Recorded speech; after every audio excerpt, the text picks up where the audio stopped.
তোমালোকে জ্ঞাতি সংখ্যা কৰা কুকুৰৰ দৰে কাজিয়া কৰি আছে এবাৰ একেবাৰে জেগাত দি দিম যিমান কৰা কৰিবাগে জীয়াই থাকোঁতে কাজিয়া কৰা জীৱ কুকুৰৰ জন্ম পাবই না ভুক্তং ক্ষিয়তে কৰ্ম কল্পকৌতিষ্যতে অপি অৱশ্যমেৱ ভুক্তৈবং কিত কৰ্ম শুভা শুভম জীয়াই থাকোঁতে কাজিয়া কৰা হিংসা কৰা আনক হিংসা কৰা মানুহ কুকুৰৰ জন্ম ল'বই লাগিব সি বাচিব নোৱাৰিব মনত ৰাখিব কথাটো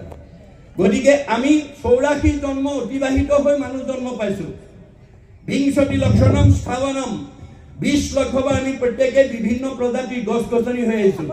নৱলক্ষণ জলজ 9 লক্ষবাৰ আমি বিভিন্ন প্ৰজাতিৰ মাছ মগৰ হৈ আহিছো নৱলক্ষণ কুৰ্মাঞ্চ 9 লক্ষবাৰ আমি বিভিন্ন প্ৰজাতিৰ উভচৰ প্ৰাণী কাছৰ জন্ম পাইছো 30 লক্ষ পশু নাম 30 লক্ষবাৰ আমি বিভিন্ন প্ৰজাতিৰ জীৱ জন্তু হৈ আহিছো 10 লক্ষ পক্ষী নাম 10 লক্ষবাৰ আমি বিভিন্ন প্ৰজাতিৰ চৰাই চিৰিকটি হৈ আহিছো 70 লক্ষ বানৰা 4 লক্ষবাৰ আমি বিভিন্ন প্ৰজাতিৰ বান্দৰৰ জন্ম পাইছো 2 লক্ষ অৰ্ধমানৱা হিতাহিত জ্ঞান শূন্য 2 লক্ষবাৰ হিতাহিত জ্ঞান শূন্য অৰ্ধমানৱ চিম্পাঞ্জীৰ দৰে জন্ম ধাৰণ কৰিছো তথা মনুষ্যত্ব প্ৰাপ্যত কৰ্মাণি সাধে তাৰ পিছতে সৌভাগ্যক্ৰমে মানুহ নামৰ উপাধিটোলৈ প্ৰমোচন পাইছে মানুহৰ উপাধি পালে ভগৱন্তক ভজিব পাৰিব অসংখ্যাত জীৱ আছে সংখ্যাৰ ভিতৰে মনুষ্যকে ভজে আনে ভজিতে নপাৰে গীতাত কৈছে ভগৱানে মই বহুত জীৱ সৃষ্টি কৰিছো কিন্তু মোক ভজিব পৰা শক্তি মানুহৰ বাদে আনৰ নাই আজিৰ দৰে অনুষ্ঠানলৈ আহিলে আমাৰ জীৱ সংস্কাৰ হৈ যাব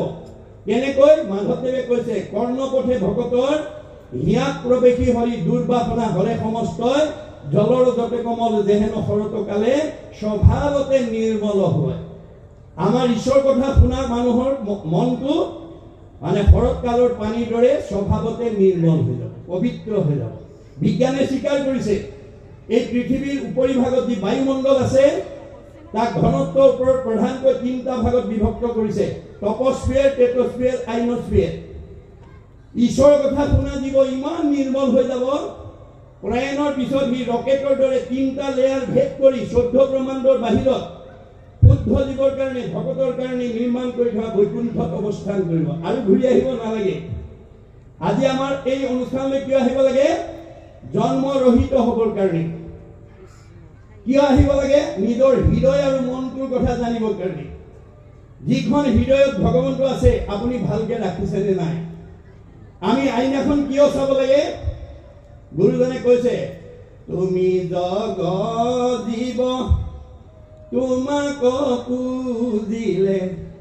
পাই আপোনাক যায় যেন মুখ শ্ৰীক প্ৰতিবিম্ব মুখ দেখয় দৰ্পণ চাই দৰ্পণ মানে আইনা আমি আইনাখন চালে নিজৰ চেহেৰাটো নিজৰ অৱয়ৱটোৰ কথা ক'ব পাৰোঁ মই আগতকৈ বগাই হৈছো নে কলাই হৈছো নে ক্ষীণাইছো নে শকত হৈছো নে মুখত কিবা স্পট কৰিছে নেকি আইনাখন চালে আমি ক'ব পাৰোঁ আপোনালোকৰ ঘৰত কোনবিলাকে আইনা বেছিকৈ চাই দিনটোত চাবচোন যদি ডেকা ল'ৰা গাভৰু ছোৱালী আছে যদি নৱদম্পতি আছে তেওঁলোকে আন বয়সস্থসকলতকৈ ঘনাই আইনাখন চায় কিয় তেওঁলোকৰ চেহেৰাটোৰ ওপৰত নিজৰ অৱয়ৱটোৰ ওপৰত মোহগ্ৰস্ত হৈ থাকে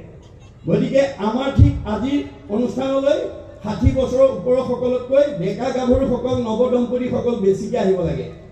কিয়নো আজি যিসকল ডেকা গাভৰু হৈ আছে কালিলৈ তেওঁলোকে সংসাৰ কৰিব লাগিব এইটো প্ৰকৃতিৰ নিয়ম কিন্তু কি কাৰণে সংসাৰ কৰিব লাগে কিম অৰ্থে বিবাহম কিয় বিয়া পাতিব লাগে আজি আমাৰ বহুত ডেকা গাভৰুৱে নাজানে কিয় বিয়া পাতিব লাগে এয়া ঋষিমুনিৰ প্ৰশ্ন কিম অৰ্থে বিবাহম কিয় বিয়া পাতিব লাগে আমাৰ ঋগ্বেদত কৈছে অথ পুৰুষস্তাৱত সৰ্ব যত জায়াং বিন্দতে অথ প্ৰজায়তে তহি সৰ্ব ভৱতি আমি কিয় বিয়া পাতিব লাগে আজি ধূপদৰা গাঁৱত আমাৰ পিতৃ মাতৃয়ে যিখন ঘৰত এটা পৰিয়াল জন্ম দি পেলাই নিজৰ এটা বংশ ৰক্ষা কৰি আছে পিতৃ মাতৃ যোৱাৰ পিছত আমি সেই পিতৃ মাতৃৰ বংশ নিজৰ নিজৰ গাঁৱত এই থৈ যাবৰ কাৰণে অনাগত দিনত এই থৈ যাবৰ কাৰণে পুত্ৰ কন্যা জন্ম দিবৰ কাৰণে বিয়া পাতিব লাগে কি অৰ্থে বিবাহম পুত্ৰাৰ্থে বিবাহম পুত্ৰ কিয় বিয়া পাতিব লাগে কোন নাম নৰকে তাৰ ইতিহি পুত্ৰাহা পুণ্যাম নৰকৰ পৰা পিতৃ মাতৃক উদ্ধাৰ কৰিবৰ কাৰণে পুত্ৰ কন্যা জন্ম দিব লাগিব। পুণ্যাম নৰক ভাগৱতত বৰ্ণিত 84 নৰকৰ ভিতৰত আটাইতকৈ দুখ লগা নৰকখনৰ নাম হৈছে পুণ্যাম নৰক। ই কেতিয়া আহিব? 60 বছৰৰ পিছত পুত্ৰ কন্যা জন্ম দিয়া পিতৃৰ জীৱনলৈ এটাৰ পিছত এটা কালৰ অতৰ্কিত গতিত পুণ্যাম নৰক নামি আহিব, ওৱান আফটাৰ আনাদাৰ। আজি দেখা কিচকিচা চুলিকেইডাল 60 বছৰৰ পিছত কালৰ অতৰ্কিত গতিত লাহে লাহে মৰাপাতৰ দৰে বগা হৈ যাব। কমনীয় দেহাটো খুতুৰা খুতুৰ কৰিব। বহুত দূৰলৈ দেখা চকুযোৰ লাহে লাহে দৃষ্টিশক্তি কমি আহিব। ৰিং মাৰিলে শুনা কাণখনৰ শ্ৰৱণ শক্তি কমি আহিব। টান টান বস্তু চুব দাঁতকেইটা খুলুক ধুলুক হ'ব। যাওঁ বুলিলে যাওঁ, খাওঁ বুলিলে খাওঁ বোলা দেহাটোৰ মুখৰ আগত জীয়াৰী বোৱাৰী পুত্ৰ বোৱাৰী এমুঠি নিদিলে খাবলৈ নোপোৱা অৱস্থা এটা আমাৰ জীৱনলৈ এদিন নামি আহিব। সেই দিনাখন আমি জন্ম দিয়া পুত্ৰ কন্যাই বৃদ্ধ পিতৃ মাতৃ সেৱা শুশ্ৰূষা মৰম চেনেহ লালন পালন কৰিবৰ কাৰণে পুত্ৰ কন্যা জন্ম দিব লাগিব। কিন্তু কোন পুত্ৰই সেই লালন পালন কৰিব? আমাৰ ভাগৱতত গুৰুজনে লিখি থৈ গৈছে, পুত্ৰে উত্তৰাইবে বুলি শুনি আছা শাস্ত্ৰ, বৈষ্ণৱ পুত্ৰক লাগি বুলি আছে মাত্ৰ। পুত্ৰই তৰাব বুলি কৈছে সঁচা, কিন্তু বৈষ্ণৱ পুত্ৰ জন্ম দিব লাগিব। অবৈষ্ণৱ পুত্ৰ যদি উপজে বংশত, স্বৰ্গহন্তে পিতৃক পেলাৱে নৰকত। আজি বহুত কোৱালিফাইড পিতৃ মাতৃয়ে বহুত যত্ন কৰি ল'ৰা ছোৱালীক বহুত ডিগ্ৰী লৈ বহুত উচ্চপদস্থ বিষয়ত চাকৰি কৰাৰ যোগ্যতা অৰ্জন কৰি দিছে। কিন্তু আপোনালোকৰ ধূপধৰা আঞ্চলিকৰ দৰে গুৰুজনৰ ধৰ্মালোচনী আলোচনা চক্ৰ ভাগৱত চক্ৰ নপতাৰ কাৰণে সেই সকল পুথিগত ডিগ্ৰীধাৰী পুত্ৰই আমাৰ আধ্যাত্মিক আৰু নৈতিক জ্ঞানৰ অভাৱত আনৰটো দূৰৰ কথা নিজৰ জন্ম